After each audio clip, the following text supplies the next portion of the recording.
This is a brand new board for 2012.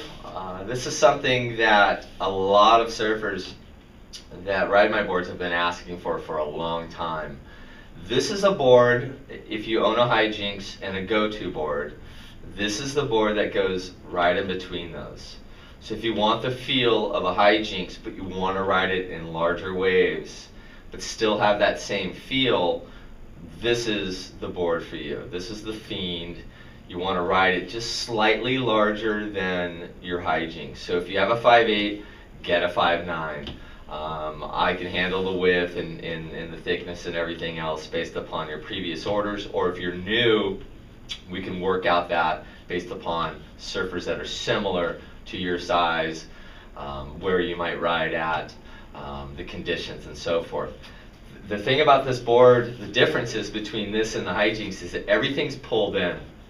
It's a little bit narrower in the center, it's a little bit narrower in the nose, and it's actually pulled in quite a bit in the tail area, and that's going to allow it to hold a little bit. It has this round squash, I like to call it a rounded squash. It's not a thumbnail and it's not really a rounded squash, it's kind of in between the two. This board has a really deep single concave, slight double. I mean, you could barely feel the double in there. And then it just accelerates off the tail.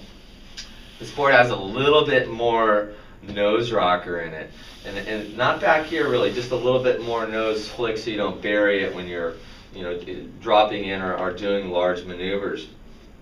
But in 2010, actually, in 2011, I built a ton of these boards and had a lot of my surfers ride it. A lot of pros rode this board.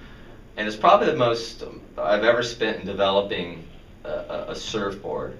Because the HiJinx is so popular, people want to ride that same type of board in, a couple feet overhead or really hollow, punchy waves. They want something a little bit more hold. Whereas the HiJinx releases a lot more off the top, so you can get those reverses around. This board's going to bite a little bit more.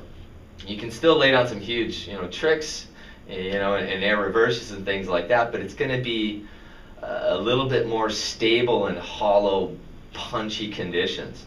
And this is the Fiend. I've been very happy with it. It's what I ride probably 99% of the time right now, just because I love the feel of it so much. And if you do have a go-to board and a HiJinx, this is a perfect board that goes right in between those two. It's going to complement each board.